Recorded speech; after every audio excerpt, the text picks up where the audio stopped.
Hey everyone, welcome to today's Program Yourself Thin podcast. Today we are talking about the big question, should you be hard on yourself? I think this is really another thing to really take a little bit of time and step back and look at with fresh eyes, because most likely you're just in automatic mode of being really hard on yourself all the time, never satisfied with anything you do. And even if you do well for a meal or one day, it's never enough.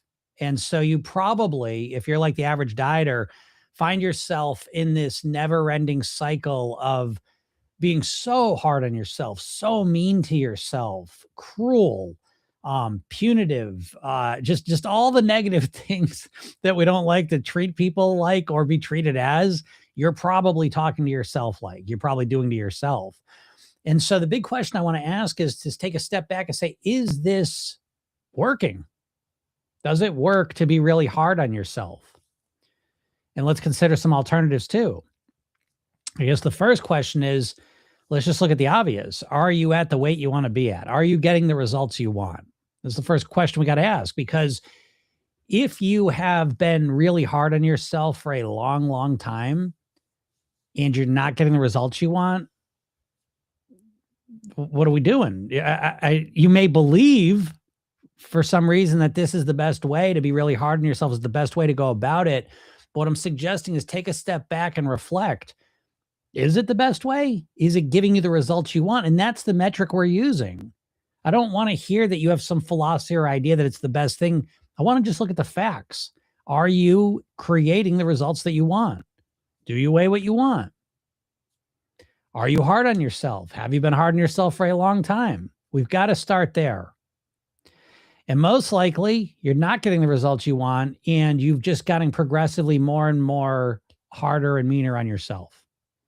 So we're going to start there and assume that this may not be the best approach, and to put it in a slightly different context, because I know you think about how you talk to yourself so cruelly as a positive. You think you can take it. You think that's the standard you hold yourself to. You have all these justifications for why you should be mean to yourself.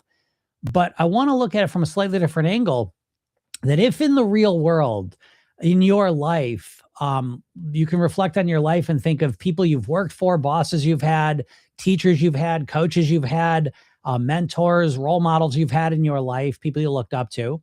And if they were really hard on you, was it helpful or was it ultimately more hurtful? Did it help you more, or did it not help? Now, again, we all have the old Miss, Johnson was the really strict piano teacher, and I learned a lot of piano. We all have that story, okay? But I want you to reflect on the full area of your life and think about people that were really cruel and mean to you, and then think about if you thrived being around them. And I think you're going to find most of the time that the answer is no, I didn't thrive doing it. And at best, you got good results, but you felt miserable. And most likely in that situation, you were forced to be in it. Because when it comes to your weight, you're not forced to be in it. You can do it or not do it. So when we take a step back and reflect on how mean you are to yourself, and we look at it from a slightly different angle, I hope you're able to appreciate that this is setting you up for absolute failure.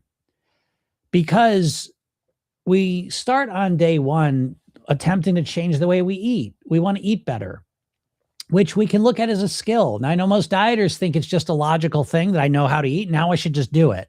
I look at it as a skill that you develop, that you're going to start eating better. You're going to make better food choices, learn how to prepare healthier foods, enjoy them, eat the right amounts of them, all that. I think of it as a skill. And so if you're looking to develop skills in life, do you do better learning that skill with someone micromanaging every little thing, yelling at you about every little mistake you make, making you feel as bad as possible? Or would you think you'd do better if you had someone who's supporting you, encouraging you, helping you understand the mistakes so that you could resolve them and do better next time? Which one do you think would serve you better? Think about teacher, right? Imagine you had a class, pick whatever class you've taken in life. And now imagine on one hand, you have a teacher who yells at you for every little thing you do, puts you down, tells you you're stupid, tells you you're never going to get it. Just quit. This sucks. You're stupid. Okay. And the other side, we have a teacher that supports you, encourages you, say, it's okay. Everyone makes mistakes. Then we just got to do this here and you would have got it. Next time you'll understand it. Which one's going to serve you better? This is not a trick question. Let it be known. I hope it's just obvious as day and night. It seems like the most obvious thing in the world. So now we go back to your belief that I know is in there. Why do you think being mean to yourself is going to get you better results? Because you have to hold yourself to a higher standard than anyone else? Okay, fine. Can you not keep that standard and still support yourself in a more encouraging, nicer way? So, what is the justification? What is the justification for being so mean to yourself? And in your life, if we take it out of your head, if we take that way of speaking out of your head and put it into real social situation, imagine speaking to someone else that way. Imagine someone else speaking to you that way. How would you feel? How would you respond? What would you do? And I think when you look at this way, I don't know. I would love to hear the argument for why that awful, negative, mean voice is so great or helpful. I've never seen it. I've never seen it work well. So my suggestion is that you let that go and you start practicing talking to yourself in a more encouraging and supportive way. Now, I will let you know this is not as easy as it sounds. It's almost like learning another language in a way. And it's something that requires practice, just like learning another language. You have to become fluent in being more encouraging and supportive. But imagine if you're going through this weight loss process and you have a voice in your head that says, I want to eat better. I want to feel better. Let's work on it. Oh, you made a mistake. That's okay. Let's understand what happened so that we can do better next time. Relax. It's not a big deal. Mistakes are how we get to where we want to go. We're not perfect. We're learning, we're growing, we're evolving every day. And you're doing great because you keep showing up. Nice job. Next time, just do this little tweak and maybe that will help. And if it doesn't help, we'll figure out something else. I'm here for you. I love you. I want you to get the results you want. Let's do this together. Let's have fun. Oh, how can that not feel better? And so if you want to go into it that way, if you want to start being more encouraging and supportive, please go download the hypnosis session I give you. It's called The New Thin Me. And it may be the first time in your life that you'll hear a nice, positive, encouraging, supportive voice that's supporting your weight loss and your ultimate weight goal that you want to live at. And it's a completely different approach. And it's a completely free session. If you're a TikTok and click the link, little picture of me on the top there, go grab it. There's a link in my bio and you can get it. It takes 2 seconds to get it, by the way. It's completely free. If you're over in Facebook land, I'm going to put the link in here right now. You can go get this and I will let you know. I think I freaked someone out. Someone wrote to me yesterday, I thought I just signed up for a hypnosis session. What is all this? They thought they might have been charged somehow magically, even though they didn't put any payment in. They said, what is this? I signed up to get a hypnosis session. You gave me a whole program. Yeah, I give you my Program Yourself Then Spark program. And it's not just a hypnosis session. Yes, it is a hypnosis session I give you for free, but I also give you the goal weight quiz for free. I give you the Program Yourself Then method report for free.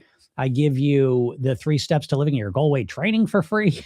I give you access to Gym AI, my virtual AI clone to help you with whatever specific thing you're doing for free.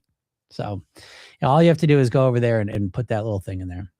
What's up, Novi? Novi says, am hard on myself, but I was also subscribed to these really harsh fitness influencers who put so much negativity into my head about people who are like me, outsourcing the negative self-talk. Yeah, I get it, Novi. I think these, I don't know, these fitness influencers, not a fan of a lot of them. I got to tell you, I think the motivations, the mindsets for a lot of them suck.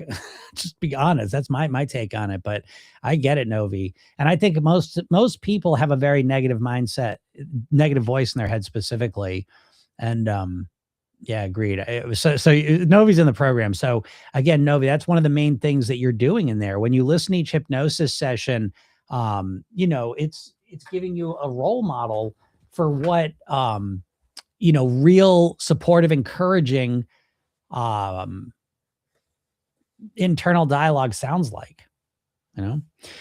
SSDP says, you're great, Jim. Well, thank you. Appreciate that. Says it's hard to have self-compassion. It is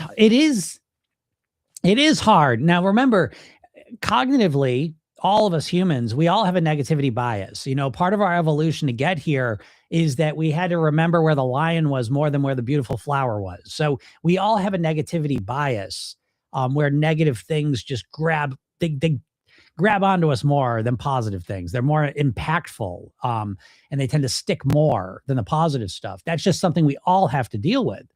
But learning how to speak to yourself in a more self-compassionate way, to me, I literally put it up in the ballpark of learning another language.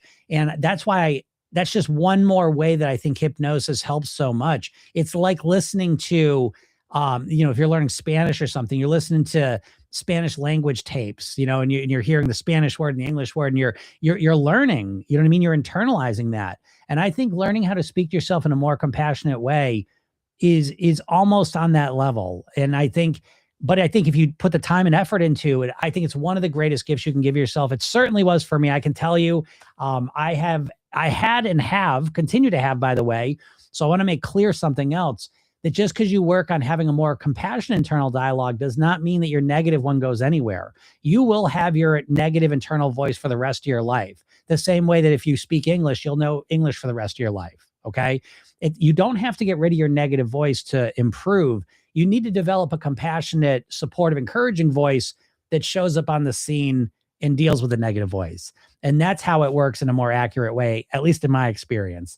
I will tell you, when I do something stupid, even when I do things good, a lot of times, there's always this negative chirping voice in my head. It is always there. Always, always. First on the scene, always in my head. The difference now, though, from before for me, is that now that voice goes, "Oh, you stupid asshole. You did." And now this other voice comes in and says, "Whoa, whoa, relax. Jim, you're learning, you're practicing, you're putting the effort in. You don't always get the results you want. That's okay. How can we do this better?" And that's the difference. And so, yes, does it take work? Sure. But is it probably, in my opinion, the most valuable thing you could do mindset wise? I believe so. I definitely believe so. And I think if you look over your life, I didn't make this point just now, but I think the other side, if you look over your life, you'll notice that the times when you were most inspired and working at your highest levels and in the deepest flow is probably when you had someone there that was encouraging and supportive.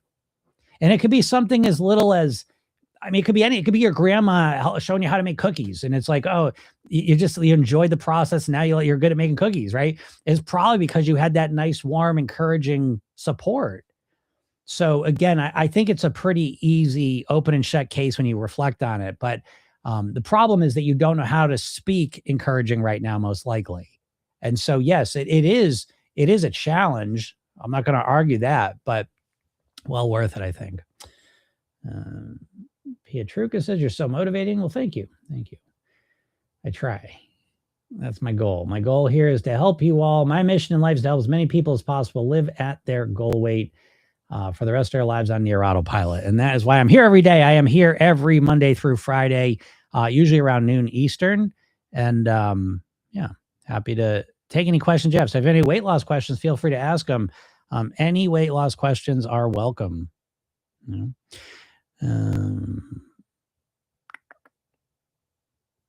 want to see. I don't know if y'all can hear me. Is my sound good? Is it quiet? If anyone could let me know that, it would appreciate it. I was talking about this yesterday. I've just been in tech hell. It's just been so funny to me. It's funny how like things that technologically aren't related can break all at the same time. I find that odd. I have a client of mine who always says that electrons hate him. And it feels that way sometimes, right? It just feels. Oh, hey, Alma, thanks. Yeah, very good sounds. I know it's good over here on TikTok. I'm wondering, I actually used to, okay, Jane says it's fine. Good, good. Because I know yesterday it was really quiet. And so anyways, Jane says there's no justification for that mean voice, but it comes unbidden. Yes, absolutely. It's going to be there. You know what I mean? Again, we all have a negative voice in our head, and usually it's the only voice, though. And that's the problem.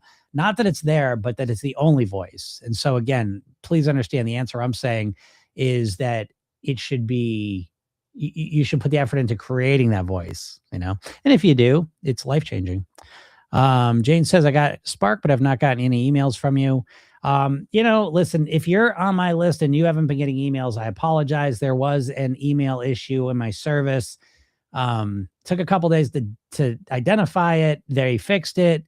And now it turns out that some of the emails that were affected by that issue are not totally fixed yet. So that's being worked out, and I apologize, but we will get to a better place when it's all said and done. Patty Jackson says my gym AI wouldn't work. Uh-oh, I wonder why. That's interesting. You can set up send in a help desk ticket. I don't know why that happens sometimes. Yeah. Novi says it helps me to call out my negative self-talk out loud as soon as I realize it's happening. This is negative self-talk and it doesn't serve me. Helps see it faster next time. Yeah, absolutely, Novi. And that's the good point, because the first step of change is always awareness. I believe the first step of really getting a handle on your internal dialogue is to realize what you're currently saying to yourself. And most people they don't really have a lot of awareness of what they're saying, because it's been there your whole life. So it's just like, I always use the nose on your face example. You close one eye and look at your nose, you see it. Close the other eye, look at your nose, you see it. Open both eyes, your nose disappears. Your brain deletes it, right? So a lot of times when things have been in our life, our whole lives, our brain kind of deletes it. And that internal dialogue is one of those things. And when in Program Yourself In, this is one of the very first things we kind of pay attention to. And once you do, it can feel a little overwhelming. So, holy shit, this voice is chirping negative stuff nonstop. It can feel a little overwhelming. So you calm down, ground yourself. And what we do is we start engaging with that voice. I always think of it like a debate. I start to develop this compassionate voice, encouraging voice, this logical voice against this, because a lot of times this negative voice is just like the Chicken Little, the sky's falling. It's very dramatic. It's very overreactive. It's very emotional, very not logical most of the time. And so if you start engaging it from a calm, centered place, most of the time you can wipe the floor up with it in a debate. So that's one more thing I would suggest, Novi, that in addition, great awareness, right? So that's super. But the next step becomes, don't just call out negative self-talk, because that doesn't solve it, right? That's not the solution. The first step is awareness, and calling it out is a fine part of that. But we don't want to just say that's negative self-talk. We want to hear what that self-talk's saying. Let's just say, for example, you're never going to lose weight. Let's just say, right? So the little voice in your head says, you're never going to, you can't stick to anything. You're never going to lose weight. Okay. We don't want to just say, that's negative self-talk. That's a good first step. Okay. And an important one. But we want to say, whoa, that's negative self-talk. Of course I can lose weight. As I start to learn how to do the right things in an easier and more comfortable way, as I master my mindset, as I get my lifestyle dialed in, as I keep improving day after day, of course I'm going to lose weight, because I'm going to keep getting better at the things that are creating my weight. So you see what I'm saying, Novi? We want to, again, the awareness is first step. So great job. But now engage that voice and let that supportive, encouraging voice take you in the direction you want to go in as well. So hope that makes sense. I was in New Zealand. I get a lot of people in New Zealand. I find it so funny. I always say, obviously I'm in America, so that's the majority of the people in the program. But I do get a lot of Canadians, Australians, United Kingdom, and New Zealand. I find that interesting. Let's see. It sounds fine. Okay, so SS says, whoops, come on. I emotionally eat in the evening. I also have MCAS, so I have food fear, but get fed up and then emotionally eat. I also have MCAS. What is that? I'll look that up real quick. Mast cell activation syndrome is a disorder where mast cells release too many chemical mediators, causing widespread symptoms like hives, swelling, brain fog, fatigue. All right. Haven't heard of that one. Sounds like a tough one. Where are we at here?